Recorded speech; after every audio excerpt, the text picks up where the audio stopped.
Assalamualaikum warahmatullahi wabarakatuh. Kepada Profesor Nurul yang terhormat, perkenalkan nama saya Vika Oktavia Tama. Pada kesempatan kali ini saya akan mempresentasikan tentang model bisnis Brideslohr sebagai platform jahit online baju bridesmaid. Daftar isi dalam presentasi ini meliputi pendahuluan, kajian pustaka, metode penelitian, daftar pustaka, dan juga lampiran.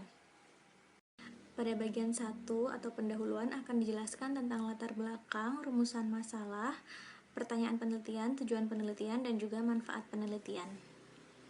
Pada bagian latar belakang eksternal ini terdapat data peristiwa nikah dengan rata-rata sebanyak 123.454 orang yang melakukan pernikahan pada 5 bulan terakhir di 2021, yaitu antara bulan Januari hingga bulan Mei. Kita dapat melihat peluang yang ada untuk menjalankan bisnis yang berkaitan dengan pernikahan seperti I.O, catering, dan semacamnya. Kemudian menurut Menteri Perindustrian Agus Gumiwang, industri tekstil dan juga pakaian ini akan menjadi prioritasnya. Ini termasuk satu dari 5 sektor manufaktur yang sangat berpengaruh di Indonesia. Sektor industri tekstil dan produk tekstil ini telah menyumbang angka ekspor yang sangat luar biasa bagi negara kita, yaitu sebanyak 12,9 miliar US dollar di sepanjang 2019, dan sektor ini juga mampu menyumbang tenaga kerja sebanyak 3,73 juta orang. Lingkungan eksternal yang selanjutnya adalah adanya pandemi yang membuat penghasilan para penjahit menurun. Kemudian adanya tren bridesmaid yang mulai masuk di Indonesia yang terpengaruh dari budaya barat.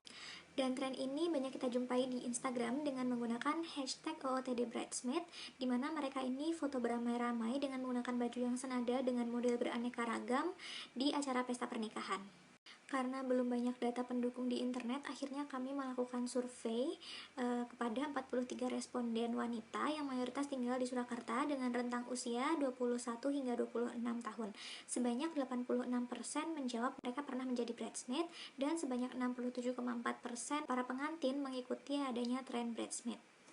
Lingkungan eksternal selanjutnya sebanyak 81,4% menjawab excited ketika diminta menjadi bridesmaid, dan sebanyak 69,8% menjawab hanya mendapatkan kain saja ketika diminta menjadi bridesmaid.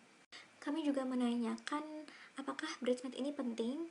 Sebanyak 53,5 responden menjawab bridesmaid ini penting dalam acara pernikahan.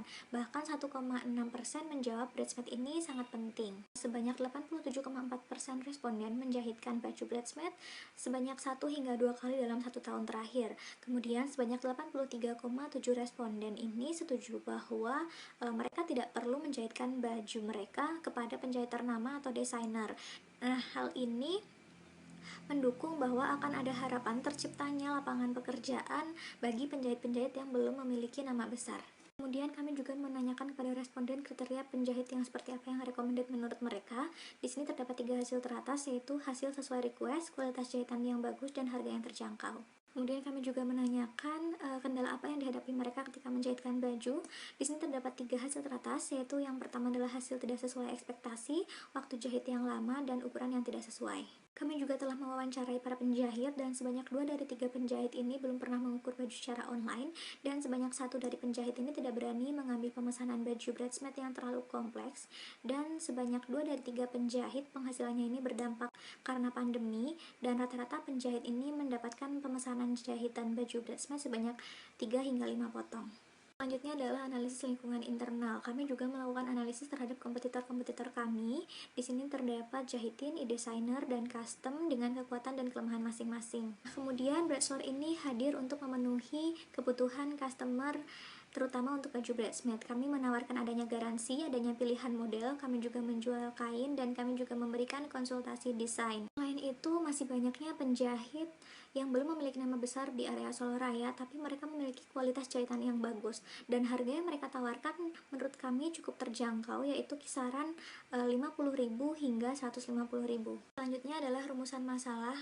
Kami meyakini bahwa ketika mengukur baju dengan cara online pasti ada ketidaksesuaian size. Nah, Dari situ kami memberikan adanya garansi, dan kami juga memastikan bahwa penjahit yang bekerja dengan kami adalah penjahit yang berkualitas dan profesional. Dari paparan latar belakang eksternal maupun internal, yaitu adanya peristiwa nikah yang cukup banyak di Indonesia dan adanya penjahit dengan harga yang murah di Solo Raya, juga dengan adanya tradisi pembuatan seragam ketika menikah, dan didukung dengan adanya tren bridesmaid, kami meyakini bahwa brideswear ini mampu bersaing. Ini adalah pertanyaan penelitian, bagaimana rancangan bisnis model brideswear sebagai platform jahit online baju bridesmaid, dan tujuan penelitiannya adalah membuat rancangan bisnis model brideswear sebagai platform jahit online baju bridesmaid. Kemudian manfaat dari penelitian ini ada dua, yaitu untuk klien juga penjahit. Untuk klien adalah rencana model bisnis brideswear ini diharapkan dapat memudahkan klien yang ingin menjahitkan bajunya tanpa kesulitan mencari penjahit. Kemudian dari penjahit sendiri adalah diharapkan mampu membantu para penjahit untuk mendapatkan klien agar pendapatannya semakin maksimal. Pada bagian 2 atau kajian pustaka akan dijelaskan tentang sejarah bridesmaid, tren bridesmaid, situs web, bisnis model kanvas, sharing ekonomi, dan juga empathy map. Sejarah bridesmaid ini bermula pada zaman Romawi yang dikenal sebagai perisai pelindung yang melindungi si pengantin dari roh jahat yang ingin menyelakainya. Kemudian istilah ini mulai masuk di Indonesia sekitar tahun 2015. Biasanya kita mengenalnya dengan istilah pagar ayu. Apabila di Indonesia, bridesmaid ini dikenal memiliki tugas sebagai among tamu. Padahal sesungguhnya bridesmaid ini memiliki tugas-tugas khusus. Selanjutnya adalah situs website. Kami menggunakan website sebagai platform untuk menghubungkan antara penjahit dengan klien kami. Menurut Theo dan Pian, situs web telah diidentifikasi sebagai ruang pasar yang menciptakan cara inovatif untuk perusahaan melakukan bisnis dan interaksi dengan pelanggannya. Banyak sekali model bisnis yang bisa menggambarkan bisnis kita. Namun kali ini saya menggunakan bisnis model kanvas dari Osterwalder. Menurut Osterwalder dan Pickner, ada 4 hal utama yang menggambarkan pemikiran mereka tentang model bisnis. Bagaimana organisasi menciptakan, bagaimana organisasi menyampaikan, bagaimana organisasi menangkap dari nilai-nilai yang ingin mereka tawarkan. Dan dari 4 hal utama tersebut dikembangkan menjadi 9 komponen, yaitu key partner, key activities, key resource, ada value proposition, customer relationship, channels, customer segment, cost structure, dan revenue stream.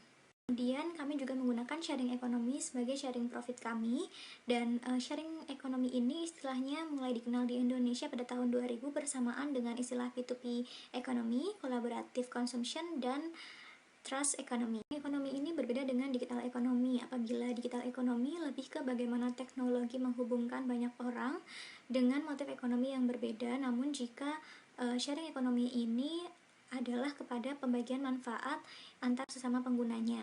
Kemudian kami juga menggunakan empathy map. Framework ini mampu memenuhi kebutuhan customer baik dari segi lingkungan, perilaku, aspirasi, dan apa yang customer perhatikan.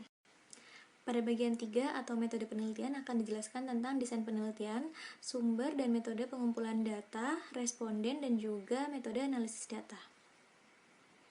Dan penelitian kami menggunakan penelitian kualitatif, yaitu dilakukan untuk mendapatkan data mengenai perilaku pengguna potensial. Kemudian data yang didapatkan akan dilakukan pengolahan dan analisis untuk menyusun bisnis model kanvas brideswear agar dapat menjawab tujuan penelitian. Unit analisis kami adalah individu, yaitu dari customer dan juga penjahit. Sebanyak 30 responden dengan metodenya self-administered survey, yaitu survei dengan mengisi sendiri. Kami terbagi menjadi 2, data primer dan juga sekunder. Data sekunder ini didapatkan dari hasil kuesioner dan juga wawancara. Hasil wawancaranya dari penjahit, dan hasil kuesionernya ini dari calon pelanggan potensial kami.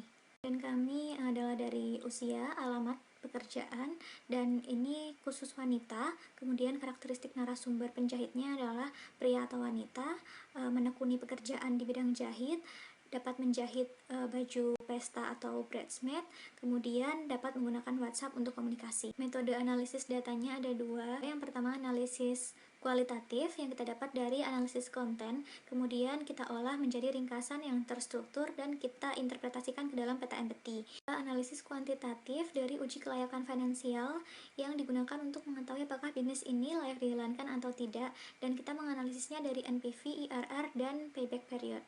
Sekian presentasi dari saya. Apabila ada kurangnya, saya mohon maaf. Terima kasih atas perhatiannya. Wabillahi taufik wal hidayah. Wassalamualaikum warahmatullahi wabarakatuh.